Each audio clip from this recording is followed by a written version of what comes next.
Hey everyone, 99% of you watching aren't subscribed. Let's change that.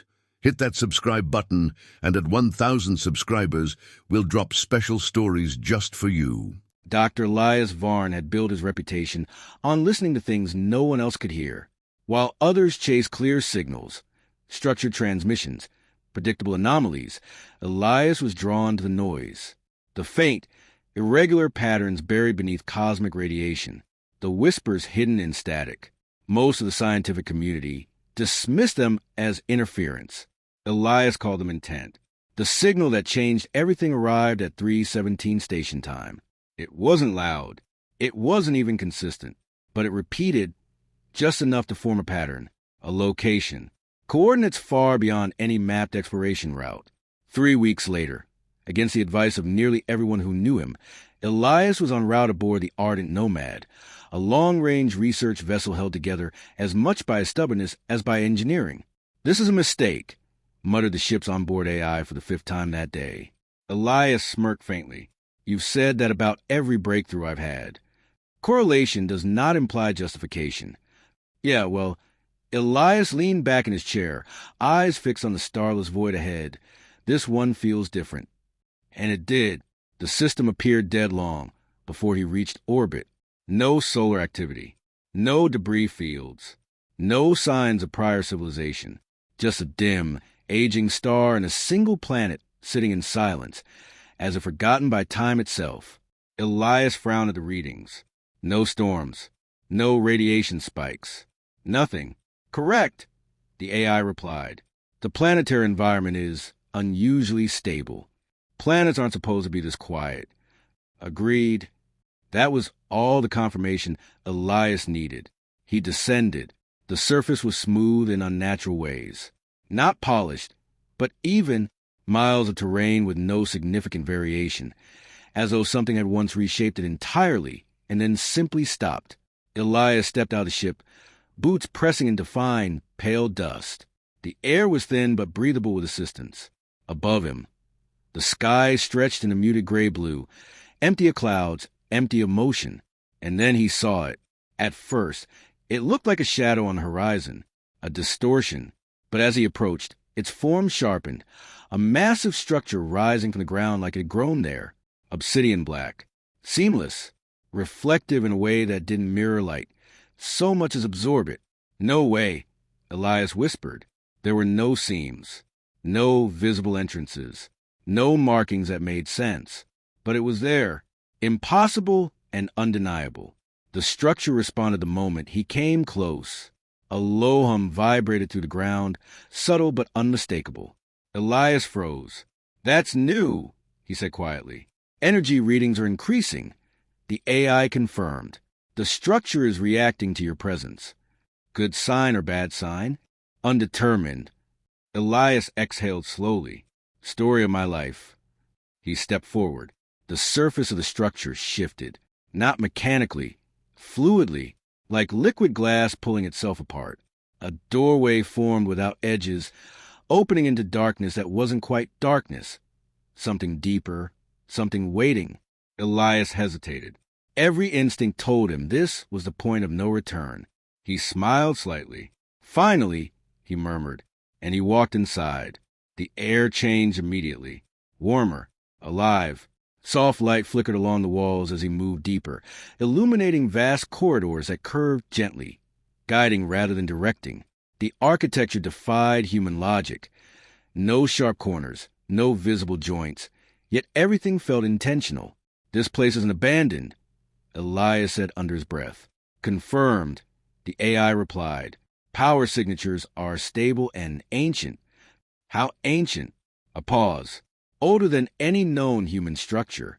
Elias let out a quiet laugh. "Of course it is." The corridor opened into a chamber, so vast it stole the breath from his lungs. 30 pods stood arranged in a perfect circle, each one tall, elegant, and glowing faintly from within. Elias stepped closer, his heartbeat quickening. Inside the nearest pod was a woman, not human, but close enough to unsettle him. Her skin shimmered faintly, like light passing through crystal. Her eyes were closed, her expression peaceful, her form suspended in a translucent fluid that pulsed gently with energy. He moved to the next pod. Another woman. Different, her features sharper, her hair drifting like strands of liquid metal. Faint patterns glowed beneath her skin, shifting slowly like constellations.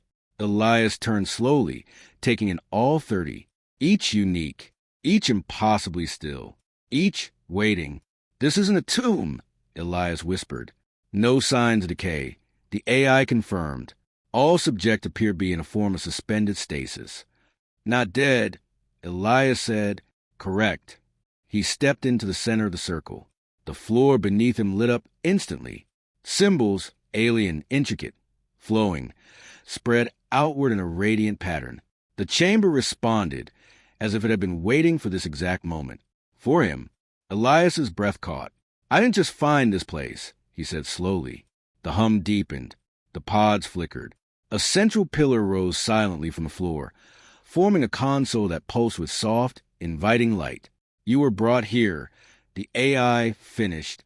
Elias stared at the console, at the sleeping figures around him, at the impossible realization settling into his chest. "Yeah," he said quietly. His hand hovered over the interface. "If I touch this, unknown consequences." Elias smiled faintly, a familiar spark of reckless curiosity in his eyes. Wouldn't be the first time. He pressed his hand against the console. The chamber erupted in light. Energy surged through the floor, racing outward in perfect symmetry. The pods began to glow brighter, one after another, like stars igniting in a controlled sequence. A low, resonant tone filled the air, not mechanical, almost musical.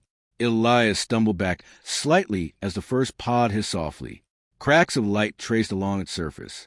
Then it opened, and everything changed. The hiss of the opening pod echoed through the chamber, like a breath held for centuries finally released. Elias couldn't move. The translucent shell split seamlessly, folding away into nothing as a soft mist spilled outward and curled across the floor.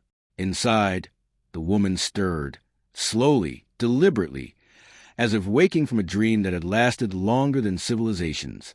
Her eyes opened, silver, not reflective, luminous, alive with something far beyond simple biology.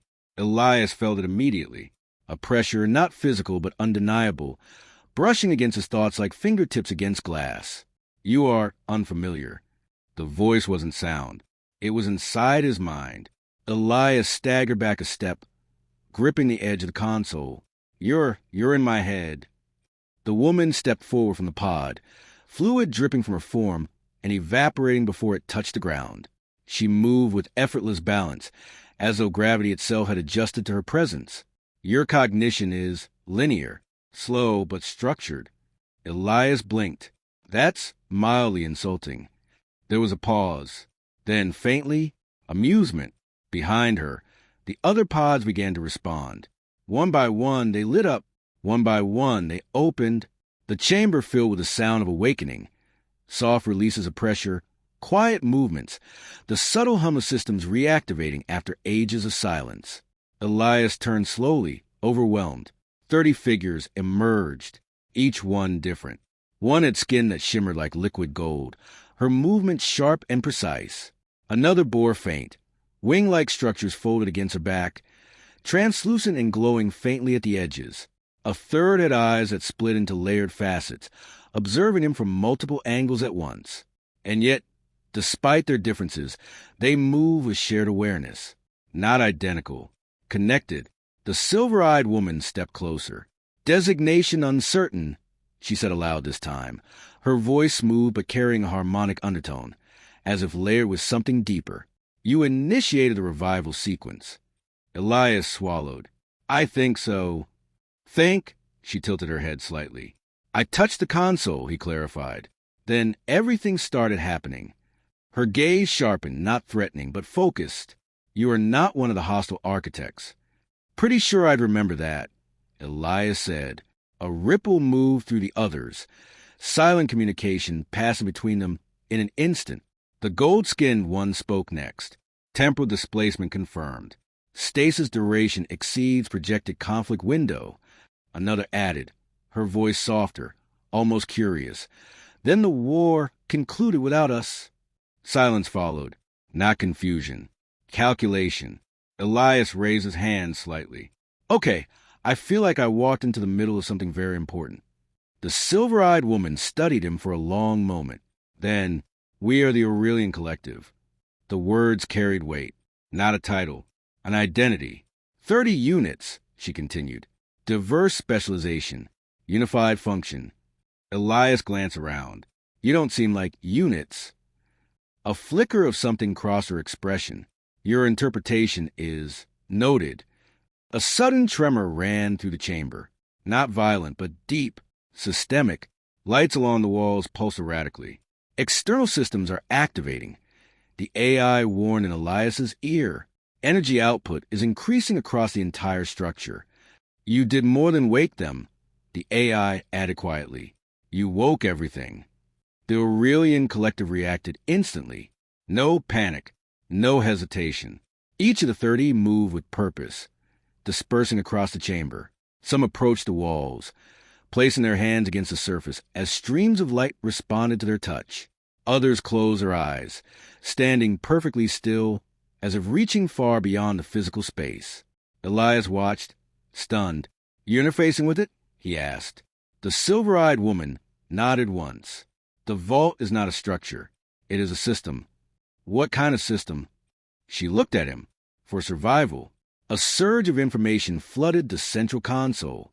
Symbols shifted, reorganized, becoming partially readable under Elias's translation software.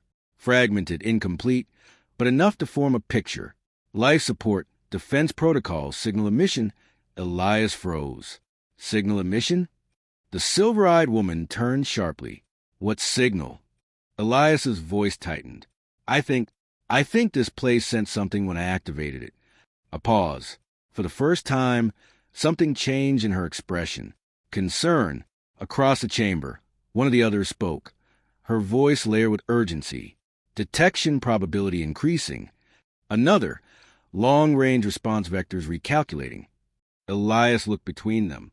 You're expecting someone. The silver-eyed woman faced him fully now. Yes.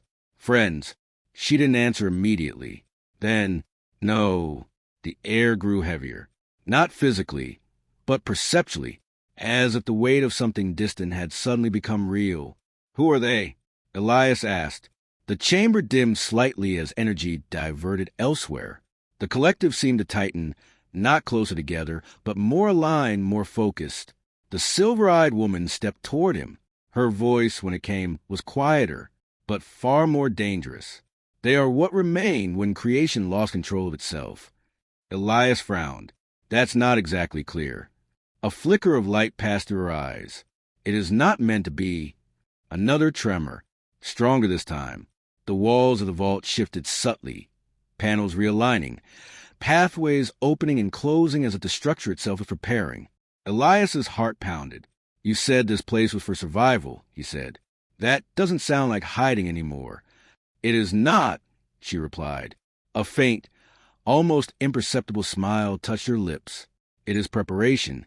Elias looked around at the 30 awakened beings, no longer still, no longer silent, alive, active, ready, and for the first time, he understood something that sent a chill down his spine.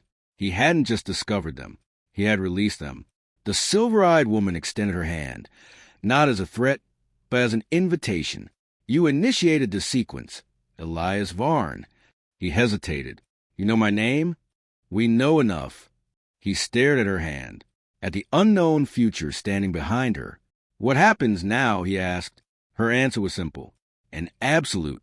Now we remember what we were made to do. Behind her, the vault pulsed with growing power, and far above the silent planet, something began to move. The first alarm didn't sound like an alarm. It was too low, too controlled. A deep vibration rolled through the vault, like a distant heartbeat echoing through stone. The walls dimmed and brightened in slow pulses, shifting from calm illumination to something sharper, focused, deliberate. Elias stood at the central console, fingers hovering over streams of alien symbols that were rapidly reorganizing themselves into semi-readable fragments. Okay, I'm getting something, he muttered. Signal origin confirmed. This place sent it automatically when I activated the system. How far did it reach? Asked from the collective, her voice calm but edged with urgency. Elias swallowed. Far enough. The silver-eyed leader stepped beside him. Define far enough. Elias exhaled slowly. Interstellar range. Not just nearby systems. This was a broadcast. A silence followed. Not confusion. Recognition. They will know, one of the others said quietly. They will come, another added. Elias turned. You keep saying they. Who are they? No one answered immediately. Instead, several of the collective closed their eyes at once. Their bodies stilled, but the air around them seemed to ripple faintly, as though invisible threads were being pulled taut across space itself. They're scanning, Elias whispered. Not scanning, the silver-eyed woman corrected. Remembering. Elias frowned. That doesn't make sense. It does, she said calmly. Our awareness was not fully contained by stasis. Fragments remained distributed. Distributed where? She looked upward, everywhere we could reach before the ceiling. Elias followed her gaze, though there was nothing above them but layers of alien architecture. You left parts of yourselves out there? He asked.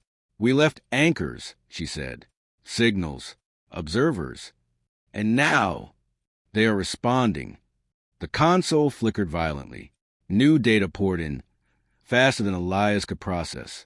His translation system struggled to keep up, converting fragments into broken phrases. External vector detected. Multiple signatures. Non-stellar origin. Elias's chest tightened. Something just entered the system. How many? Asked the gold-skinned woman. Elias hesitated. I don't know. The readings aren't stable. The silver-eyed leader placed her hand against the console. Instantly, the chaotic data smoothed, reorganized, clarified. Elias stared. You just fixed it. We do not fix, she replied. We align. The display shifted. Now Elias could see it clearly. Dark shapes, massive, irregular, sliding into orbit above the planet. They didn't resemble ships in any human sense. No symmetry, no visible propulsion, just presence, like wounds in space. Elias felt his stomach drop. Those aren't ships. No, the leader said quietly. They are remnants. Remnants of what? Elias asked. She didn't look away from the display. Of a system that consumed itself. Elias blinked. That still doesn't. They are not a species, she interrupted gently. Not anymore. A pause. They are what remains when intelligence loses boundary. The vault trembled again, harder this time. Dust fell from unseen seams above. The hum of the structure deepened, shifting from passive energy to something far more active. Impact in upper atmosphere projected. One of the collective announced. Not an attack. A probe. A test, another added. Elias ran a hand through his hair. So they're checking if anything's alive down here. They are checking if anything responds. The leader corrected. And we're going to? Elias asked. She turned to him. Yes. Around the chamber, the transformation began. What had once seemed like smooth, unbroken walls split apart into layered structures. Panels unfolded. Pathways extended. Light intensified, shifting from soft illumination to sharp, directional beams. Elias stepped back as the floor beneath him reconfigured, forming platforms and conduits that pulse with energy. This place isn't just waking up, he said. It is adapting, the leader replied. Each member of the collective moved with precision. The one with crystalline hair extended her hand, and a lattice of light formed in front of her, complex, shifting, calculating trajectories Elias couldn't begin to understand. Another, the one with wing-like structures, ascended slightly off the ground, her form surrounded by a faint field of energy as she interfaced directly with systems embedded in the ceiling. The gold-skinned woman approached Elias. You will remain here, she said. Elias blinked. That didn't sound like a suggestion. It was not. I can help, he insisted. She studied him for a moment. Then, you already are. Elias looked back at the console, at the data still flowing through it. You mean translating, he said. Interpreting, she corrected. Your cognition provides perspective we no longer possess. Elias frowned. That sounds backwards. It is necessary, she said simply. Above them, something pierced the atmosphere. The entire vault shuddered as a streak of dark energy tore across the sky, visible now through a shifting aperture that opened in the ceiling, revealing the planet's surface and the space beyond. Elias stared upward. The shapes in orbit were moving, not randomly, deliberately. They see us, he whispered. No, the leader said. They see the signal. The first pulse hit moments later. Not an explosion. A wave. It spread across the atmosphere like a ripple through water, distorting light, bending space, probing. Elias felt it pass through him. Cold. Empty. Searching. What was that? He asked, his voice barely steady. A question, the leader said. And what happens if we answer? She looked at him, a faint, dangerous certainty in her eyes. We survive. The vault surged. Energy cascaded through its systems, responding to the external probe. Shields, if that's what they were, flared into existence, bending the incoming wave, redirecting it. The chamber filled with light, with motion, with purpose. Elias gripped the edge of the console as everything around him accelerated. You said you were hidden here, he said, raising his voice over the growing hum. This doesn't look like hiding anymore. It is not, the leader replied. She stepped forward, joining the others as they aligned in a loose formation, each one connected, each one focused. For a moment, they stood perfectly still. Then they moved as one. Elias watched, breathless, as the 30 awakened beings synchronized, not physically, but mentally. The air itself seemed to tighten around them, as if reality were being drawn into sharper focus. He felt again. That pressure, that presence, only stronger now. Not 30 individuals. One system. The leader's voice reached him again, not spoken, but felt. Elias Varn. He swallowed. Yeah, you initiated the sequence. I'm starting to realize that. A pause. Then, do not withdraw. Elias blinked. Wasn't planning on it. Above them, the dark shapes shifted again. Closer now. Responding. The test was over. Whatever came next would not be gentle. Elias looked up at the unfolding sky, then back at the collective. The sky broke first. From the opening in the vault's ceiling, Elias watched as the upper atmosphere twisted into impossible shapes. Light bending, clouds dissolving into spirals of distortion. The dark forms in orbit no longer drifted. They descended, not with speed, with inevitability. They've stopped testing, Elias said quietly. Yes, the silver-eyed leader replied. They have begun. The vault responded instantly. What had once been a silent structure now unfolded fully into its true form. Entire sections of the chamber shifted outward, expanding into layered platforms that extended far beyond Elias's original view. The walls became conduits of flowing energy, veins of light pulsing in synchronized patterns. This is a fortress, Elias breathed. It is more than that, the leader said. What then? She looked at him. It is a continuation. A deep resonance filled the space, stronger than before, almost deafening now. Elias felt it in his chest, in his bones, in the edges of his thoughts. The collective had fully synchronized. Each of the 30 stood in position across the expanding structure, their bodies illuminated by streams of light that connected them, not physically, but through something far more complex. A network, alive, external entities entering lower orbit, one of them announced. Trajectory confirmed. Another added, impact imminent. Elias tightened his grip on the console. How many? The display shifted. Numbers tried to form. Failed, then reformed into something his mind could process. Too many, he whispered. The first ascent struck the surface miles away. There was no explosion, no fire, just silence. A ripple spread outward across the terrain, turning the pale ground darker, warped, like reality itself had been stained. Elias stared. That's not an attack. No, the leader said. It is conversion. Conversion into what? Elias asked. She didn't answer immediately. Then, the absence of structure. Elias blinked. You mean, they do not destroy, she said. They unmake. Another impact, closer this time. The vault shuddered as a distortion wave reached its perimeter, colliding with the fortress's defenses in a violent cascade of light. Energy flared. The structure held, but barely. Elias's heart pounded. You said you were preserved for this. So what's the plan? The leader turned toward him. Her expression was calm. Certain. We engage. The collective moved. Not outward. Inward.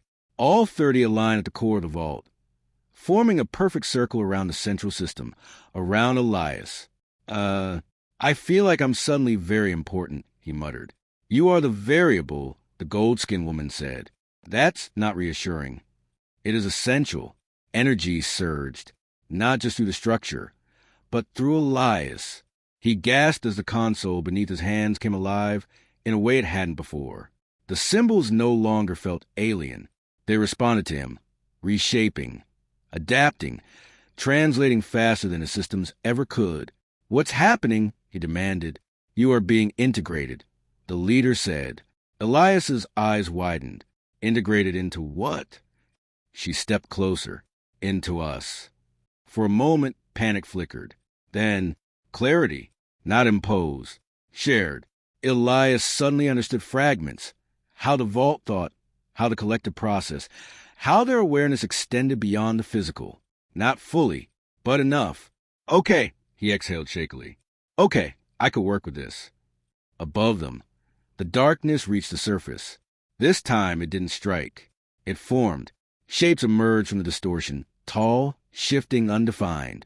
Not solid, not liquid. Something in between. Watching. Waiting. They're here, Elias said. Yes, the leader replied. The fortress activated. Fully. Columns of light erupted from the structure, piercing the sky in precise vectors. The ground itself shifted, forming barriers and channels that redirected the spreading distortion. Elias felt the system moving through him.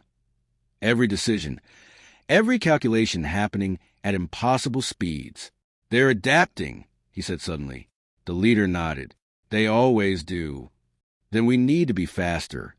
We need to be better, she corrected. The first direct contact came, without warning. One of the shadow forms reached the edge of the vault's defenses and pressed against it. The barrier screamed, not audibly, but in a way Elias felt deep in his mind.